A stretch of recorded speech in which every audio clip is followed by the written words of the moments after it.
നവകേരള യാത്ര അവസാനിക്കാറായി. ഈ യാത്ര കൊണ്ട് എന്താണ് ഉദ്ദേശിച്ചതെന്ന് ഒരു മലയാളിക്കും പിടുത്തം കിട്ടിയില്ലെങ്കിലും ഇതിലെ ലാഭവും നഷ്ടവും പരിശോധിക്കുമ്പോൾ ചിലരുടെ കണക്ക് പുസ്തകത്തിൽ അതൊക്കെ വ്യക്തമായി കാണുന്നുണ്ട്.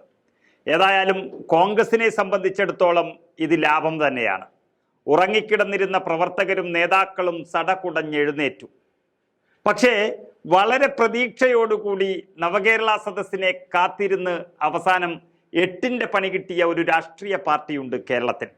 മാണി സാറിൻ്റെ മകൻ ജോസ് കെ മാണി നയിക്കുന്ന കേരള കോൺഗ്രസ്.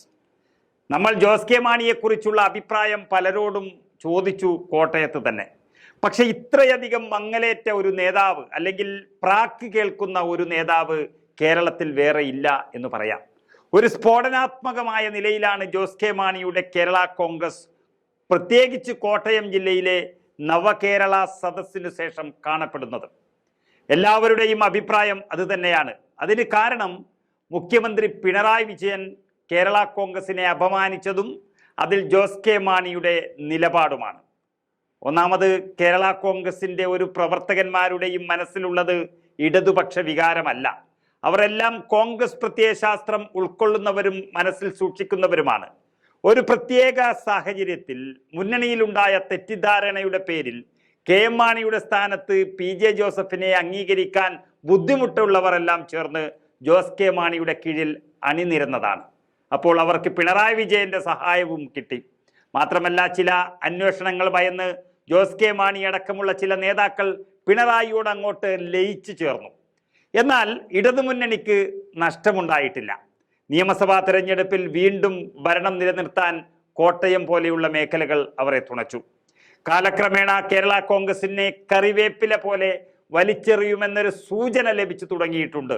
അതോടെയാണ് ഉമ്മൻചാണ്ടിക്ക് 11,000 ഭൂരിപക്ഷം ഉണ്ടായിരുന്ന പുതുപ്പള്ളിയിൽ ഉപതെരഞ്ഞെടുപ്പ് വന്നപ്പോൾ ചാണ്ടി ഉമ്മന് 38,000-ഓളം ഭൂരിപക്ഷം കിട്ടിയത് പ്രവർത്തകർ തിരിച്ചറിയുന്നു എന്നുള്ളതാണ്.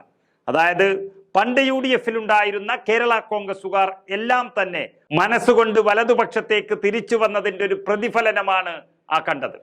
അങ്ങനെ പ്രവർത്തകർ പോവുകയും ജോസ് കെ മാണിയും അടുത്ത ചില നേതാക്കളും മാത്രം ബാക്കിയാവുകയും ഇടതുമുന്നണിയിൽ അങ്ങനെയാകുമെന്ന് ചെയ്യുമെന്ന് ഉറപ്പിച്ചു നിൽക്കുമ്പോഴാണ് മാണി സാറിൻ്റെ പാലായിൽ തന്നെ വന്ന് പാർട്ടി വൈസ് ചെയർമാനായ പാർലമെന്റ് അംഗത്തെ മുഖ്യമന്ത്രി അധിക്ഷേപിച്ചത്.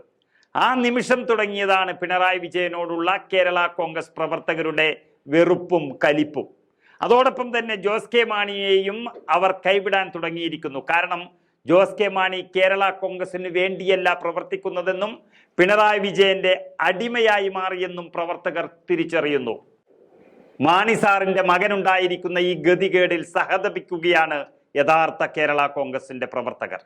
UDF പക്ഷത്ത് നിൽക്കുന്നതിൽ നല്ലൊരു കേരള കോൺഗ്രസ് നേതാവ് ഉണ്ടായിരുന്നെങ്കിൽ പലരും എപ്പോഴേ UDF പക്ഷത്തേക്ക് എത്തുമായിരുന്നു എന്നും പറയുന്നു. ഏതായാലും പിണറായി വിജയന്റെ ഈ ആഡംബര യാത്രയിൽ രാഷ്ട്രീയമായി വലിയ നഷ്ടം ജോസ് കെ മാണിക്കും ലാഭം കോൺഗ്രസിനുമാണെന്ന് പറയാം.